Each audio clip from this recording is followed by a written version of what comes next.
Zoti Islami, çfarë po ndodh në Partinë Socialiste ku Elisa Spiropali i ka dalë hapur Edi Ramës duke i thënë atij se ai mund ta përjashtojë atë? Janë prishur pazare. Cilat pazare? Po pazare që kanë bërë 13 vjet, ishte me Edi Ramën, e bëri ministre të jashtme, e bëri kryetare kuvendi, e bëri ministre diun ku nuk e ka çuar. Kur ai e odhi e flakur si limon të shtrydhur, tani ka mbetur qaj dhe kuptohet që do ankohet. Çështje interesash janë çështje parimesh, s'ka parime aty. Nuk ka mosmarrëveshje lidhur me çështje kombëtare. Nuk ka mosmarrëveshje me problemet që kemi me komshit, qoftë me serbët, qoftë me grekët.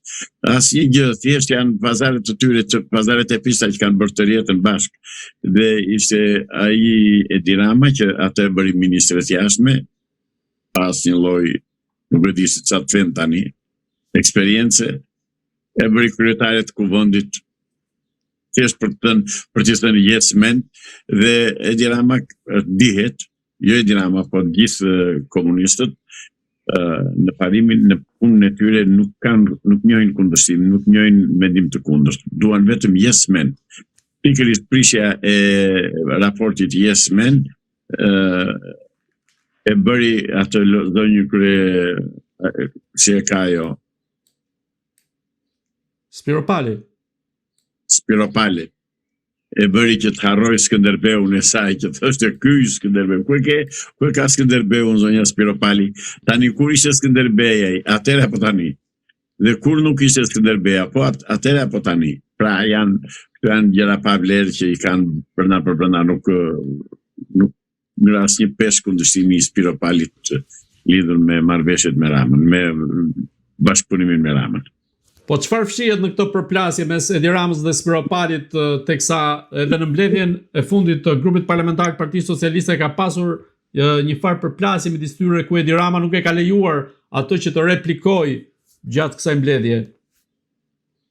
Ta thash pra, komunistët nuk lejojnë replik, komunistët nuk bëjnë replik, komunistët nuk bëjnë dialog, komunistët t'japin vetëm urdhra, dhe urdhrat i kanë gjithmonë vertikale, dhe asnjëherë nuk mendim të kundërt në Partinë Komuniste Shqiptare, që është në pushtet.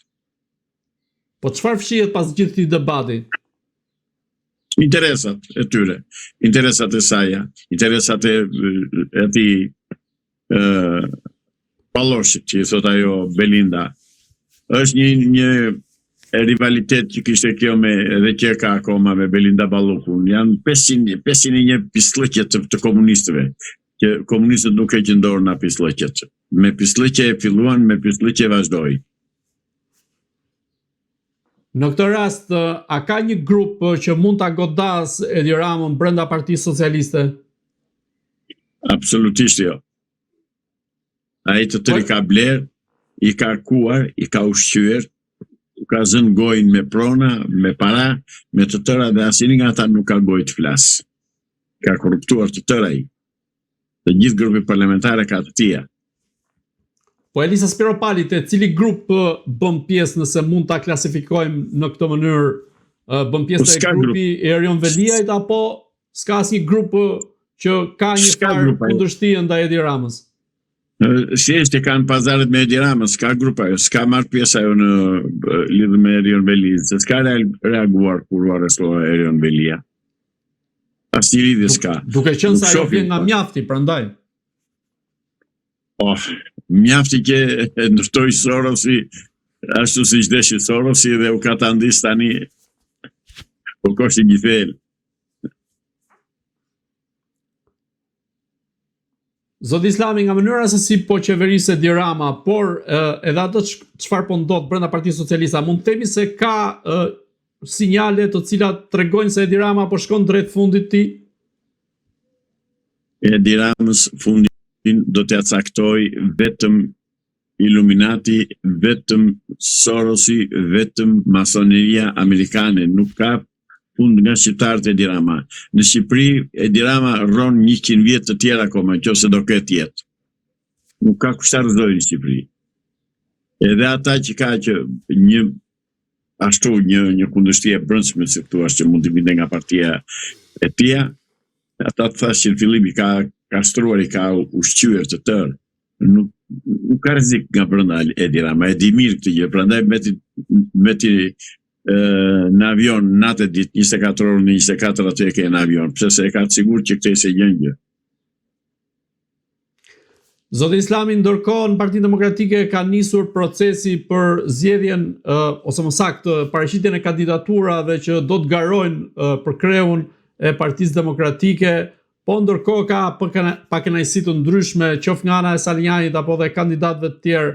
Në këtë rast, çfarë po ndodh konkretisht me Partinë Demokratike? A mund të themi se ka rënë në një pikë degradimit të tillë saqë edhe procesi për zgjedhjen e kryetarit të ri bëhet qesharak, duke qenë se Berisha nuk i është përmbajtur as statutit të cilën e miratoi po vet.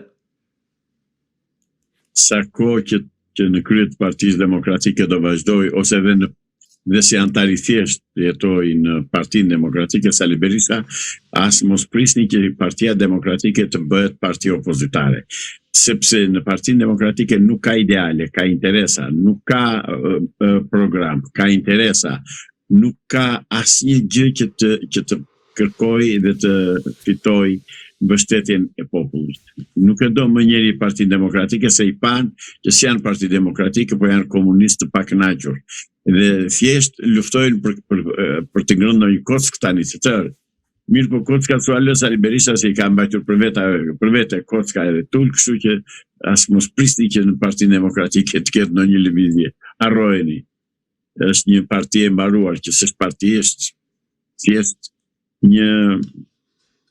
një grumbull njerëzish pa ideal, pa kërkesa, pa sakrificë, pa asnjë gjë. Zoti Islami, në optikën tuaj, ku po shkon Partia Demokratike me Sali Berishën dhe sa gjasa ka që vetë Berisha ta rrëzojë nga pushteti Edi Ramën në mënyrën se si po e drejton Partinë Demokratike, por edhe në mënyrën se si qaset të denoncimit të korrupsionit të vetë qeverisjes së kryeministrit Edi Rama. Po, kësa i thonë, mos të shafti shari, mos të ngafti ngari, thonë ande nga Kurveleshi. Po Berisha është më i korruptuar se Edi Rama, kush do ta korruptoj, kush do ta rrëzoj. Pra, këto janë përpjekje të kota të Sali Berishës për të ruajtur, për të qenë atje ku është, derisa të jetë gjallë. Një lloj si idhulli i tij Enver Hoxha, që e thonë kolegët e tij që kur e takoi një herë në vendin që i dha dorën, Sali Berisha nuk lau dorën një javë se ishte takuar me dorën e Enver Hoxhës. Pra e ka idhull dhe ai veproi më pik për pik, presje për presje, siç ka vepruar edhe punuar Enver Hoxha. Asnjë lloj ndryshimi nuk ka. Kështu që Rama e di mirë këtë punë. Rama është usta, plus i ka dhe ustallar të tjerë që mësojnë nga qeputëria dhe nuk ka asnjë rrezik. Ata që ka rreth rrotullit Edi Rama i ka ushtarë të bindur.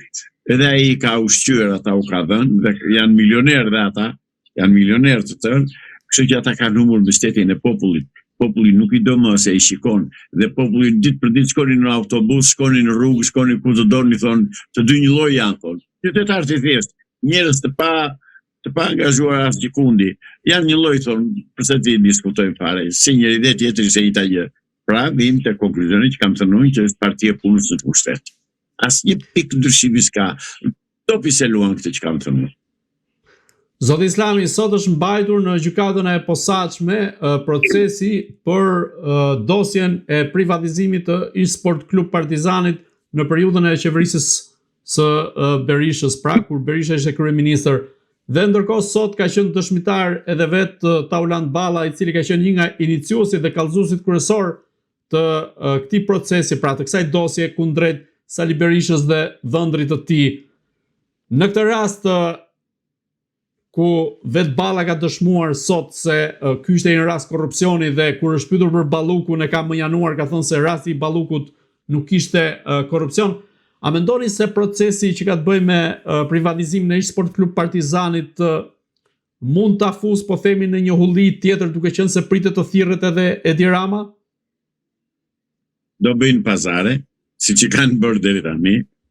do ta gjejnë fjalën me njëri tjetrin, do japin njëri, do japi dhe tjetri, do lëshoj pe njëri, do lëshoj dhe tjetri, do bëjnë marrëveshje dhe në fund u mbar mali e polli 1000, do kemi asnjë zgjidhje.